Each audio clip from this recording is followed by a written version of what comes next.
Now doing this in the blizzard sucks. Wow. Getting up early, cleaning your car off sucks, but... So what happens if it's like say we had a snowstorm and you can't get to dialysis for a couple of days? You miss like 3 days, or like we had to shut in or something like that. You know, that's actually happened when you have big blizzard, but they give us guidelines as dialysis patients in emergency situations. You know, your diet plan, like you have to really cut back on your fluid intake, and you have to stick to your dialysis diet until you're able to get to a hospital. You know, push come to shove, if you could get an ambulance to get you to a hospital, you know, that will work. But they teach you how to ration your fluids and things like that, because you do not want to overload drinking a whole lot of things and you can't get to the machine, because the machine helps get those fluids and things off of you. Right. So they give us emergency pamphlets on what to eat, you know, how to ration your food, and how to survive for a couple of days until you can actually either get to the hospital or get back to the center. But thank God I haven't had to do that. Thank God I've been able to get to a center, or if I couldn't get to my center, which is here, I was able to get to one that was within the area. Oh, so you're not just bound to one center? Well, in an emergency situation, they would do that. Like we have sister centers that the doctors know one another because they visit other centers. So the doctors can say, well, look, I have a patient that, you know, needs to be taken care of because he can't make it to our center. Can you take him? And they'll do that. Oh, okay. Yeah, like until the roads get clear and stuff, and then you're able to get back to your own center.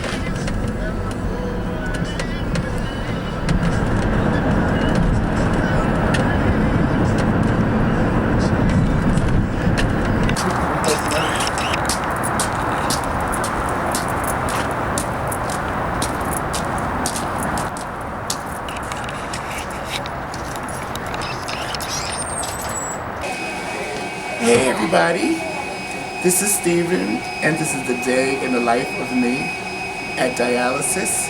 So one of the first things I do when I come in is you have to weigh yourself, because you have to see how much fluid you have gained over the day or the weekend, so they know how much to take off of you on the machine. So here we go.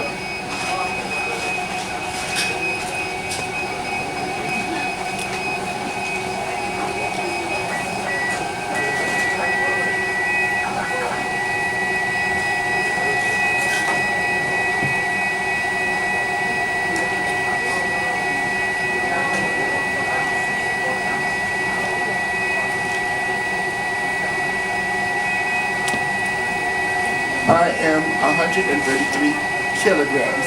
I won't say how much pounds that is. I weigh 133 kilograms.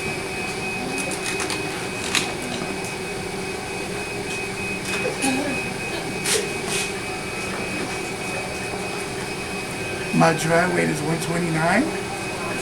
So let's go for like 129.5. Okay. How many you going for again? Huh? How much you going for again? 4.5? Okay.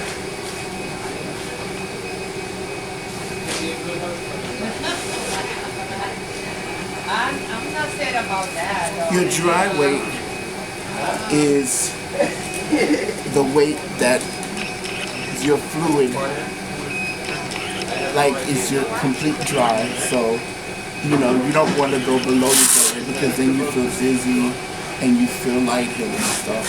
So you want to always be a little bit just above your dry weight, so you don't feel, you know, lightheaded and nauseous and stuff like that. So you don't want them to pull that much weight off of you on the machine. So as you can see, this is the machine. That's that thing right there. That's the artificial kidney. That's what cleans your kidneys out. as if your own kidneys would. It takes all the impurities out of your blood, and it also takes the urine and the urea out of your blood too. So it's cleansing you. As if what your kidneys can't do, this is what that thing does for you.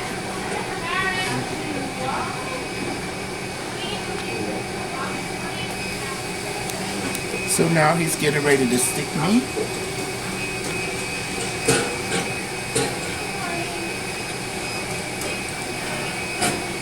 This right here is my lifeline. This is my access in which they used to stick me in my arm. This is called the artery, which the blood goes out of this needle. This is called the venous, or the good blood goes back in. So he has to clean my arm really well.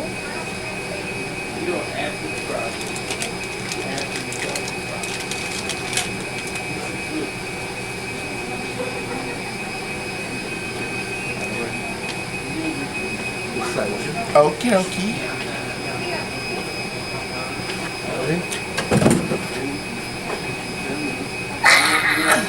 Now I'm just joking.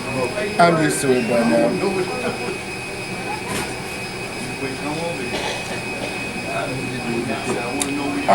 I didn't do anything. I just sat down,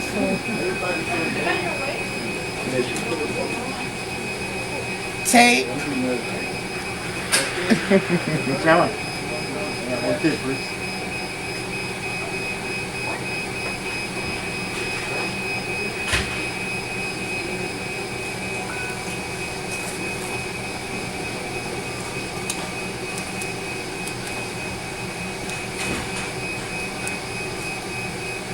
And you've been doing this for how many years? 28 years. To God be the glory for the things he has done. I'm still here, and it's by the grace of God.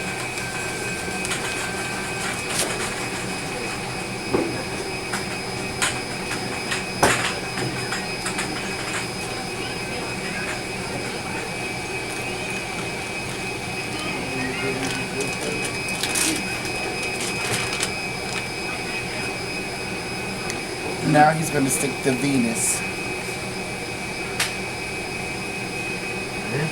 When you are.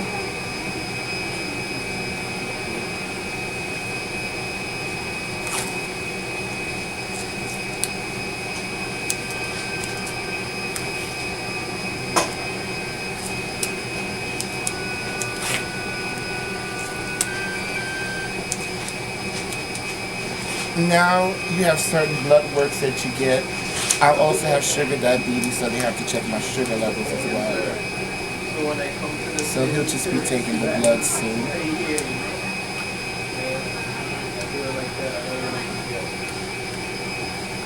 Heparin!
Heparin!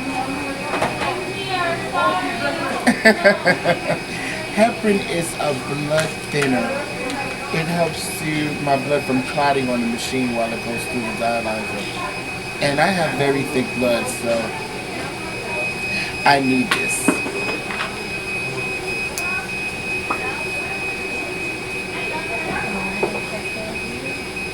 Yeah, I'm good. Good, yes? Yes, no bleeding. They have to ask these questions.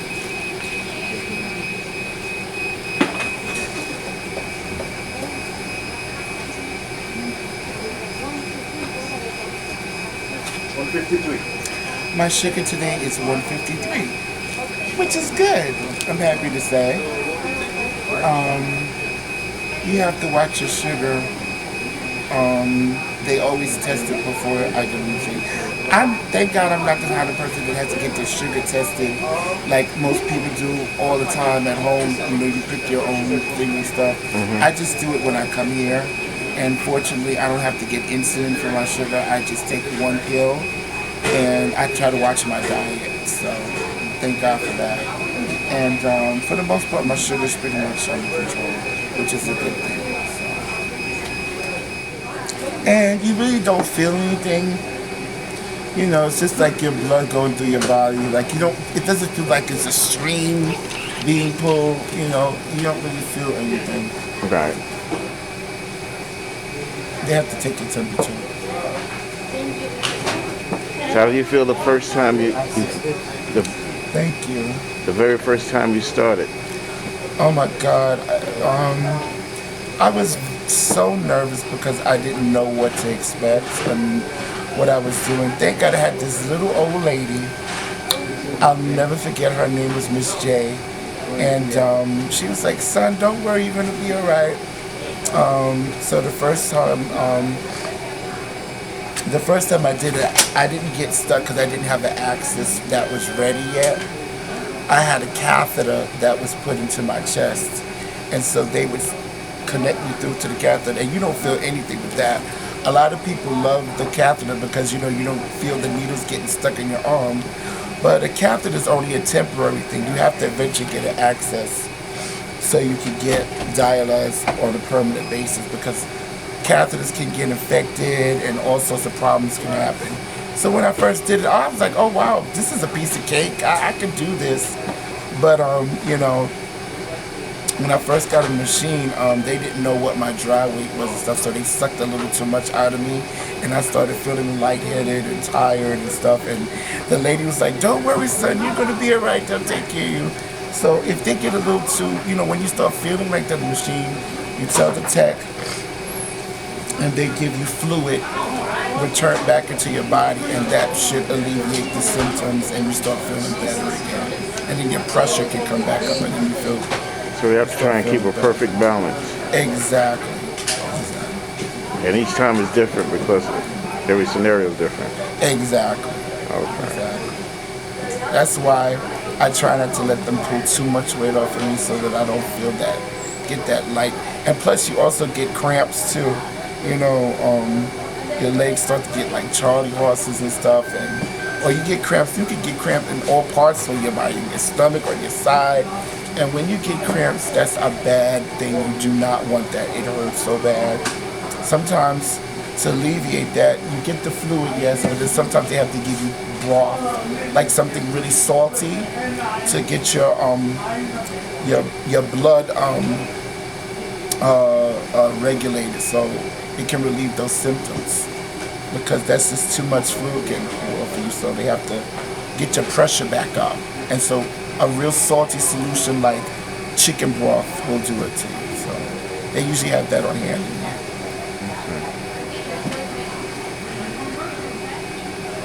And so I'm here for like 4 hours. So as you see, I entertain myself. I have a television here.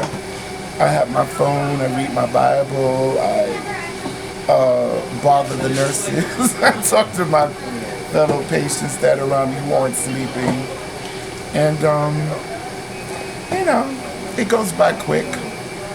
It seems like it's a really long time, but usually you come, you're tired, so I'll probably just fall asleep. I bring my own breakfast now. I have my little coffee in here, and a sandwich and stuff. And after I have my little meal, I just relax and chill. I kick back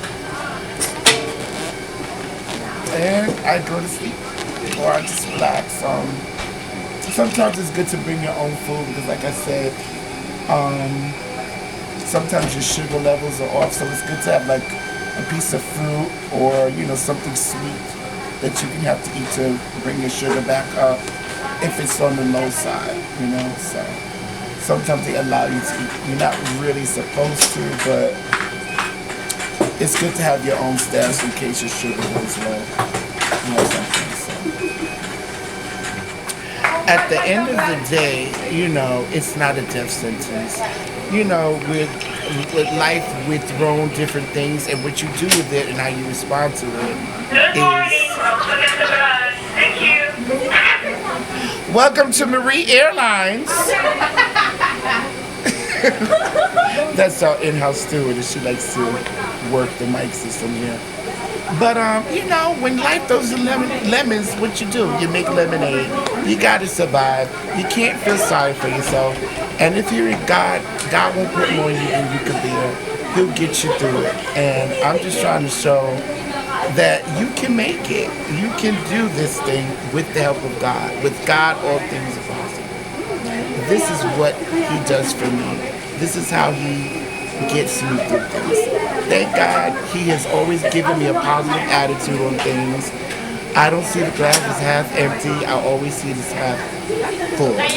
And that's how I try to look at life. And I'm a happy person. I just can't feel depressed and sorry about things because I always know that things can always be worse. And when you think that way, you always feel positive about things, no matter what. And God does not put more in you than you can bear. People complain all the time, but what is that going to do? I'm not saying that I don't have my days. When I have my days, I take my 5 minutes, I suck it up, and I pick myself up, and I keep going. I'm not saying that I'm all happy-go-lucky all the time. There are days when I get down. There are days when I wake up and I'm like, this sucks. Like, why me? But then I say, why not me? You know what I'm saying? People go through things every day, and you have to find a way to make it work for you. And this is what I'm doing. You always have to find the silver lining in things. You complain. You hear people say that, oh, well, I don't have no shoes to wear, or, I don't have no shoes, or my shoes are worn. And then you meet somebody that don't have no feet. Like apples and oranges. So what, you don't have shoes? Somebody doesn't have feet. You know what I'm saying? So you have to learn to appreciate everything in life and take the lesson out of it and help somebody along the way. And that's what I'm trying to do. So this is an insight and a look in my life. What about family support? I have the best support ever. I have my church family. Number one, Bethel, I love you. Couldn't make it without you. You are my number one support. And I have my support of my family. Miss Diane Arnold, who's also a Bethel member. She's moved to California now. She is my number one support, and my whole family with them. They take such good care of me. So with that, that's what helps me get through everything. And I have the best support system there is. And then I have great friends and family. Friends also that, look out for me too. So I'm very blessed in that department. You need a good support system to help you get through something like that. And somebody that you can call when you need help, and that's there for you. And I definitely have that. And I thank God so much for that, because that's what gets me going and keeps me moving and helps me do the things that I do. Yeah, that's very important.